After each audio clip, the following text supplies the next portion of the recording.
नमस्कार जोहार, आप देख रहे हैं जहार तक और फिर से हमारे चैनल में आप सबों का स्वागत है। आज हमारे बीच आप देख रहे हैं जो कि झारखंड के आयरन लेडी के नाम से जानते हैं, जो कि किसी के परिचय का मोहताज नहीं है, लेकिन आज हमारे चैनल में पहली बार दिखेंगी। और आज विशेष रूप से इस तपकरम है जो कि गोलीकांड को लेकर के पूरा देश में चर्चा है।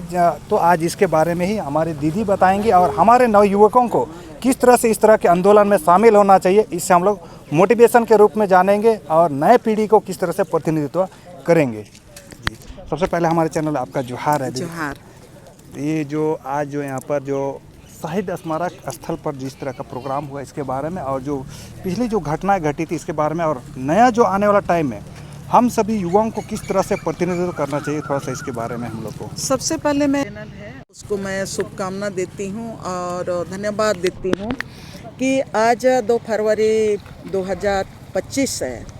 ठीक है, आज 2 फरवरी 2025 है, तो आज से 24 साल पहले यानी कि राज बनने के जस्ट 2000 में राज बना और 2 फरवरी 2001 को यहाँ पर गोली चली और इस गोली कांड में 8 लोग शहीद हो गए। और 8 लोग शहीद क्यों हुए, वो सबसे बड़ा माने सवाल है कि ये जो इलाका है वो आपका तोरपा प्रखंड का ये इलाका, यहाँ से आप जाएंगे तो आपका 7-8 किलोमीटर दूर में आपका कारो नदी मिलेगा।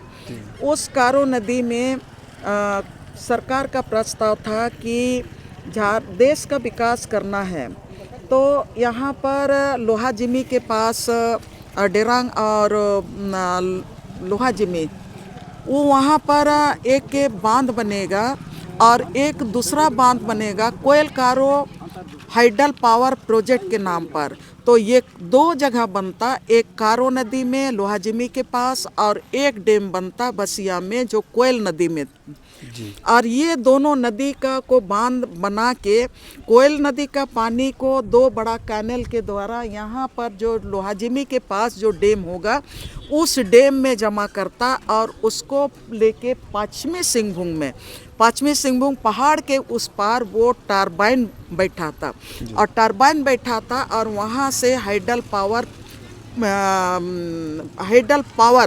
आपका माने बिजली पैदा करता है। जी। जो पानी से बिजली पैदा किया जाता है उसको हाइडल पावर बोलते हैं। तो यहाँ दोनों नदी का पानी को जमा करके आपका पश्चिमी सिंहभूम का पहाड़ के उस गांव का नाम मैं भूल गई हूँ, वहाँ पर टरबाइन लुपुंकेल में टरबाइन लगाता और सरकार का कहना था कि 710 मेगावाट का बिजली यहाँ से उत्पन्न करेंगे। तब ये कोयल कारो जनसंगठन दोनों क्षेत्र मिला के बसिया तरफ का जो संगठन है और इस कारो तरफ का संगठन दोनों को मिला के इस प्रोजेक्ट के खिलाफ में संघर्ष शुरू हुआ।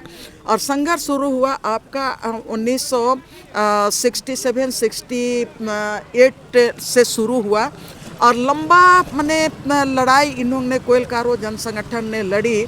कई बार अधिकारी क्षेत्र में आए, अधिकारियों को क्षेत्र से भगा दिया गया। कई बार उनकी गाड़ियां आई, गाड़ियों को वापस कर दिया। कई बार यहाँ पर आपका इसी इलाके में माने ज़बरदस्ती उधर आपका कारो नदी के किनारे कैंप लगाने का कोशिश किया, लेकिन यहाँ के आदिवासी समुदाय, मूलवासी समुदाय इतना अपना जल जंगल ज़मीन अपने विरासत के प्रति इतना भीतर से मतलब इसकी रक्षा के लिए इतना जुनून है।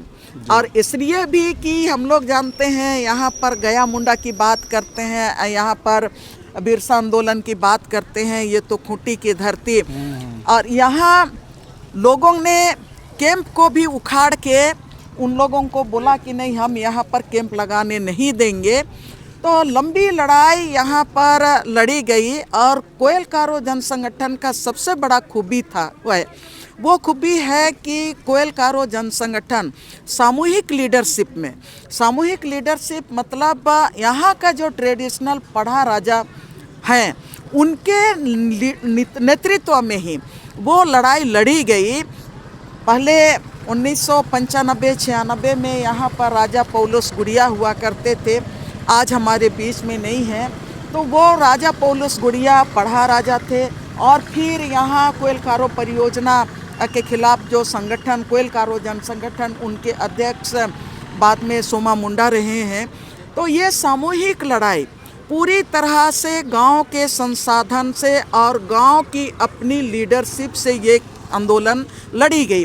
लेकिन राज बनने के बाद लोगों को लगा, तत्कालीन सरकार को, कि अगर यहाँ का जल जंगल ज़मीन, यहाँ का खनिज पदार्थ को लेना है, उसका दोहन करना है, तो आदिवासियों का जो ताकत है, सामूहिक ताकत है, उस ताकत को हमको छीन भिन करना पड़ेगा, उस ताकत को कमज़ोर करना पड़ेगा। तब बहुत साजिश के तहत जब यहाँ पर राव सरकार ने अनाउंस किया था कि 5 जुलाई 95 को हम कोयलकारो परियोजना का शिलान्यास करने आएंगे,